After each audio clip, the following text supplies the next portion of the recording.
Hi எல்லோருக்கும் வணக்கம். Bigg Boss season 8 Tamil.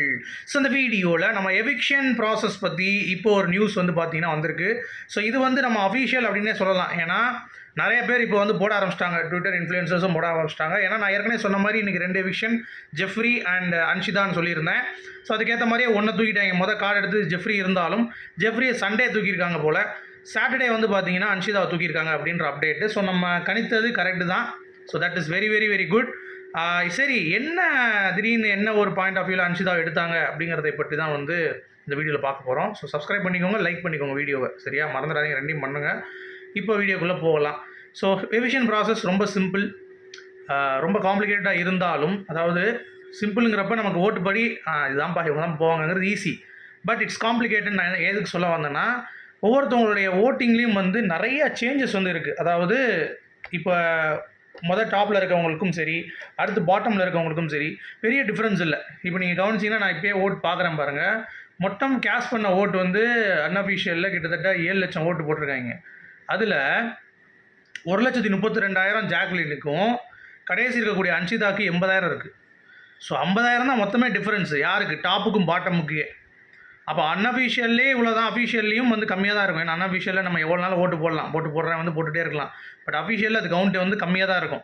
So அப்படி பார்க்கும்பொழுது டிஃப்ரென்ஸ் அப்படின்னு ஒன்று இருக்குல்ல, அது வந்து ரொம்ப ரொம்ப கம்மியாக தான் இருக்கும். ஸோ கண்டிப்பாக அந்த ஒரு பேசிஸில் தான் வந்து அன்ஷிதா வெளியேற்றிருக்காங்க. இன்னொன்று நீங்கள் கவனிச்சிங்கன்னா, இன்றைக்கி காலைல மார்னிங் சாங் நம்ம டீகோட் பண்ணியிருந்தோம். அதாவது ஹே சப்பா அந்த பாட்டில் வந்து ஒரு முஸ்லீம் இதில் தான் வந்து டான்ஸ் ஆடுவாங்க.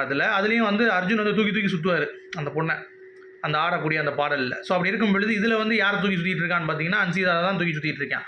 ஸோ அப்படி இருக்கும்பொழுது ஜெஃப்ரி அன்ஷிதா அப்படிங்கிறத நம்ம பேசியிருந்தோம். அதே மாதிரியே பக்காவாக பிளான் பண்ணி பிக் பாஸ் ஸ்கெட்ச் போட்டோம். ஆனால் நான் இன்றைக்கி ஜெஃப்ரி எதிர்பார்த்தேன், நாளைக்கு வந்து அன்ஷிதான் எதிர்பார்த்தேன். ஆனால் ரெண்டுமே வந்து பார்த்தீங்க அப்படின்னா நமக்கு வந்து ஒரு பேட்டர்னில் அருமையாக நியூஸ் வந்துருச்சு. So Jeffrey and Anshitha evicted. Jeffrey வந்து நாளைக்கு எவிக்ஷன், அன்ஷிதா வந்து பார்த்தீங்கன்னா இன்றைக்கி எவிக்ஷன் அப்படிங்கிறது தான் நமக்கு கிடைத்த தகவல். ஓகேங்களா? ஆனால் டிக்கெட் டு ஃபினாலே நான் வந்து எப்படியாச்சும் என்னுடைய ஸ்டஃப்பை காமிக்கணும் அப்படின்ற மாதிரி பயங்கரமான ஒரு பிடிவாதத்தோடு அன்ஷிதா வந்து இருந்தது எத்தனை பேர் நோட் பண்ணிங்க? ஏன்னா நான்லாம் வந்து ஃபயர் விட்டுட்டு இருந்தேன். அந்தளவுக்கு வந்து பார்த்தீங்கன்னா பெர்ஃபார்மன்ஸ் வந்து இருந்துச்சு. சரியா? அப்படிப்பட்ட ஒரு நபர் இந்த வீட்டை விட்டு வெளியேறுவது அப்படிங்கிறது வந்து பார்த்தீங்கன்னா கொஞ்சம் வருத்தம் தான். ஏன்னா அவங்க தான் வந்து பார்த்தீங்கன்னா புரட்சி, நான் வந்து வெளுத்து வாங்க போகிறேன், டிக்கெட் டு ஃபினால் நான் யாருன்னு காட்டுறேன் இவங்களுக்குலாம் அப்படின்ற மாதிரி சொல்லிட்டு இருந்தாங்க. நீ வெளியே போமா, வெளியே போய் ஏதாவது பண்ணிக்கோமா அப்படின்ற மாதிரி ஓப்பனாக சொல்லிட்டாங்க. அதை பார்க்கும்போது நமக்கும் வந்து கொஞ்சம் ஃபீலிங் ஆகிடுச்சு. ஸோ பிக் பாஸ் வீட்டிலிருந்து இறுதியாக வெளியேற்றப்பட்ட நபர்கள் அன்ஷிதா, அது கன்ஃபார்ம்டு. ஜெஃப்ரியும் கன்ஃபார்ம்டு. ஓகேங்களா? சரி, இப்போது அன்ஷிதாவும் நம்ம ஜெஃப்ரியும் வந்து வெளியே போயிட்டாங்க.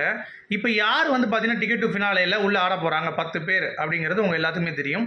ஆனால் போன சீசனில் ஒரு ட்விஸ்ட்டு. ஏன்னா 8 பேர் தான் டிக்கெட் டு ஃபினாலே ஆடிருக்காங்க. இது வரைக்கும் நீங்கள் ஹிஸ்ட்ரி எடுத்து பார்த்துக்கிட்டா கூட அவ்வளோதான் இருக்கும். ஸோ கொச்சன்னு 10 பேர்லாம் இருக்க மாட்டான். அப்படி இருக்கும் பொழுது 2 பேர் யாரை வெளியே தூக்குவாங்க அப்படிங்கிற ஒரு பேட்டர்ன் இருக்குது. ஸோ அதில் வந்து பார்த்தீங்கன்னா முதல் தகுதியான நபர் ராணவ் தான். ஸோ எல்லாருமே ராணுவ தூக்குறதுக்கு இப்போ இது பண்ணுவாங்க. ஏன்னா கை வந்து அவனுக்கு இதாக இருக்குதுன்னு சொல்லிட்டு. இன்னொன்று வந்து பார்த்தீங்கன்னா ரயான் வந்து வாங்கிட்டான் அப்படின்னா கஷ்டம்.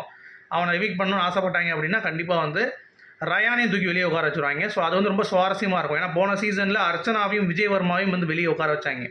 ஸோ அர்ச்சனா அது உட்கார வச்சாலும் பிரச்சனை கிடையாது. அவங்க வந்து அங்கங்கே போய் சில விஷயங்கள் வந்து பண்ணி அதை வந்து வெளியே காட்டிக்கிட்டாங்க. விஜயவர்மா எதுவுமே பண்ணல. அதனால் வந்து பார்த்திங்கன்னா அவன் வெளியேறிட்டான். போன வட்டம் வந்து டிக்கெட் டு ஃபினால் வந்து பார்த்திங்கன்னா நம்ம விஷ்ணு வந்து வாங்கினார்.